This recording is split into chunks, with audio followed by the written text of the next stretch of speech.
All right, let's talk about one of the most fundamental skills you'll ever need in data analysis. Today, we're putting on our detective hats because we are learning how to select and filter data.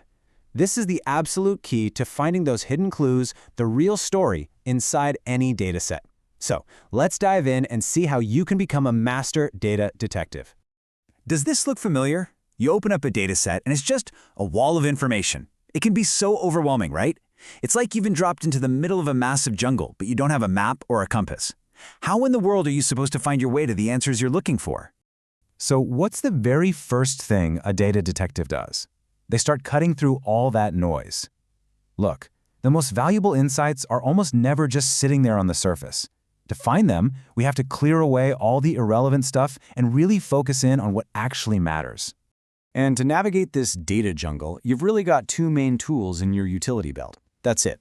First, selecting the right columns, and second, filtering the right rows. If you can master just these two techniques, that huge mountain of data suddenly becomes a very clear path straight to your insights. So, what's the real difference between these two?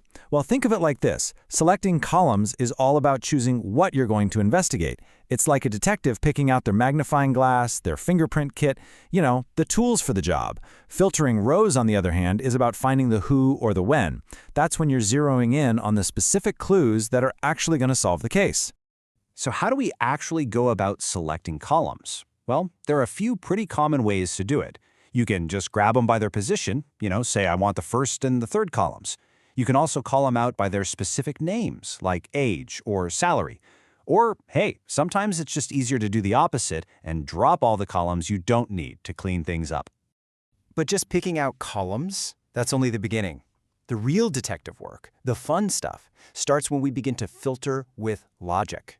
This is how we go from asking really simple questions to asking the much more complex, sophisticated questions that uncover those incredible hidden insights. And these right here, these are your logical power tools.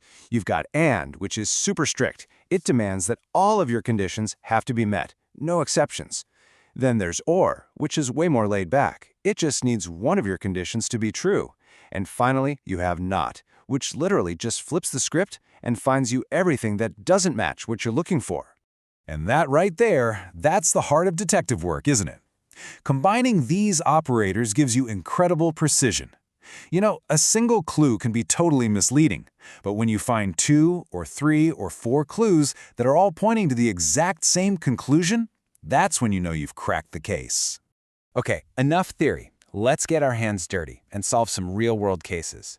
We're going to see how professional analysts use these exact same tools, day in and day out, to find some honestly game-changing insights.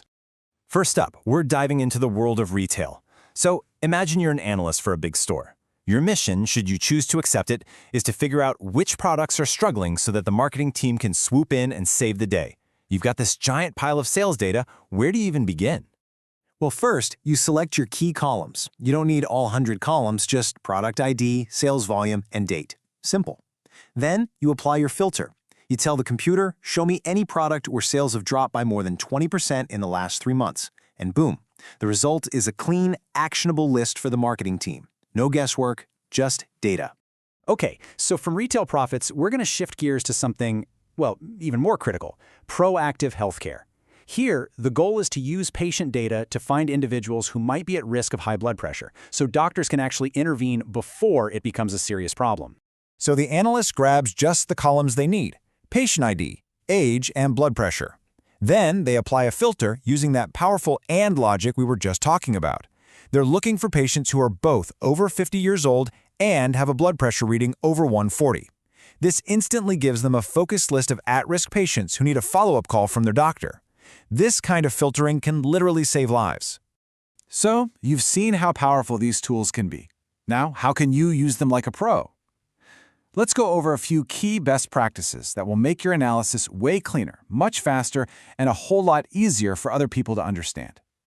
Here is your go-to checklist. First, always start simple. Build your filter one condition at a time. Second, and trust me, this is a huge one for performance, select your columns before you filter. It makes sense, right? It's way faster for your computer to sift through 5 columns than 50. And finally, document your steps. Your future self and anyone on your team will thank you for it. When you boil it all down, this is the whole point. It's not just about clicking buttons or writing code, it's about transformation. It's about taking a massive, chaotic, complex data set and turning it into a small, focused, and powerful collection of information that gives you direct answers to your most important questions. So the next time you're faced with that mountain of data, I want you to remember this. There is a story hidden in there. And your job, as the data detective, is to use these tools, column selection and row filtering, to ask the right questions and bring that story to light. The only question is, what story